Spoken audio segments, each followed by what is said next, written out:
बांग्लादेश का छात्र नेता शरीफ उस्मान हादी, जो जुलाई 2024 के विद्रोह का प्रमुख चेहरा था, कि सिंगापुर में मृत्यु के बाद बांग्लादेश में फिर से हिंसा भड़क उठी है।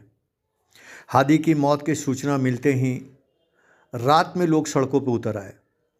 देश के सबसे बड़े दैनिक अखबार प्रथम आलो और डेली स्टार के दफ्तरों में भारी तोड़फोड़ करते हुए दिखी।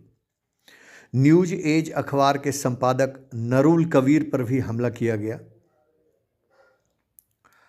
और राजशाही शहर में प्रदर्शनकारियों ने बुलडोजर से आवामी लीग के कार्यालय को ढा दिया। ढाका के उत्तरा में पूर्व आवामी लीग के सांसद हबीब हसन के भाई के घर में आग लगा दी गई। रात भर देश के अनेकों हिस्सों में छिटपुट हिंसा होती रही। हालांकि शुक्रवार सुबह देश के अधिकांश हिस्सों में स्थिति शांत हो गई, लेकिन राष्ट्रध्वज और तख्तियां लिए प्रदर्शनकारी ढाका के शाहबाग में प्रदर्शन व नारे लगाते रहे। उन्होंने कहा कि जब तक न्याय नहीं मिलेगा वो वापस नहीं जाएंगे। हसीना सरकार के विरुद्ध आंदोलन में शामिल रही नेशनल सिटीजन पार्टी एनसीपी के प्रमुख नेता सरशीज आलम ने आरोप लगाया कि हादी के हमलावर भारत भाग गए हैं। उन्होंने अंतरिम सरकार से मांग की कि जब तक हत्यारों को वापस नहीं भेजता तब तक भारतीय उच्चायोग बंद कर दिया जाए। एनसीपी समर्थकों ने भारत विरोधी नारे भी लगाए।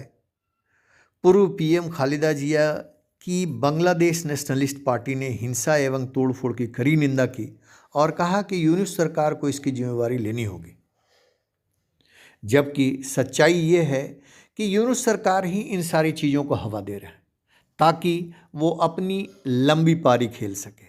वहीं यूनुस सरकार ने देशवासियों से अपील की, जो कि दिखावे का था, कि भीड़ की हिंसा का विरोध करें। जो कुछ बाहरी तत्वों द्वारा की जा रही है ये उनका बनावटीपन है।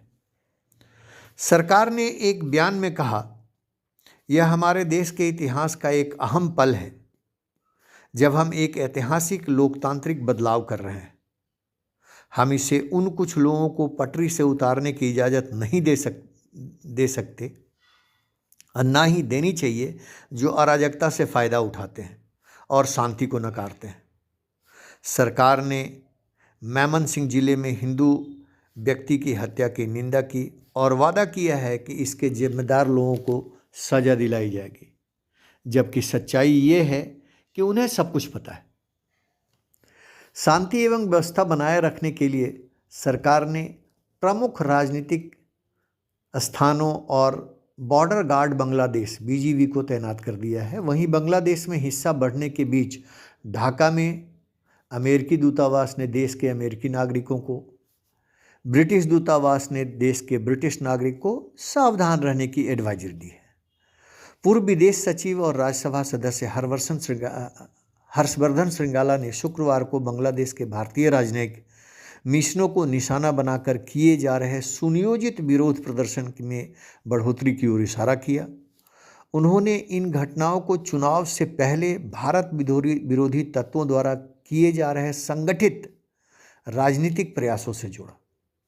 हर्षवर्धन श्रृंगला ने हाल की घटनाओं पर प्रकाश डालते हुए कहा कि हमने भारतीय उच्चायोग और वाणिज्य दूतावासों के विरुद्ध विरोध प्रदर्शन में कुछ बढ़ोतरी देखी है। इन विरोध प्रदर्शनी के इरादों और उनके समय को लिंक करते हुए उन्होंने कहा, यह साफ तौर पर उन लोगों से करवाया जा रहा है जो भारत विरोधी हैं। यह संकेत देते हुए कि यह प्रदर्शनी स्वतः स्फूर्त नहीं, श्रृंगला ने कहा, यह चुनावों से पहले दबाव बढ़ाने और भारत विरोधी तत्वों को लुभाने का तरीका है। Thank you very much for watching Inspiring Sharan. Keep watching for such analytical videos.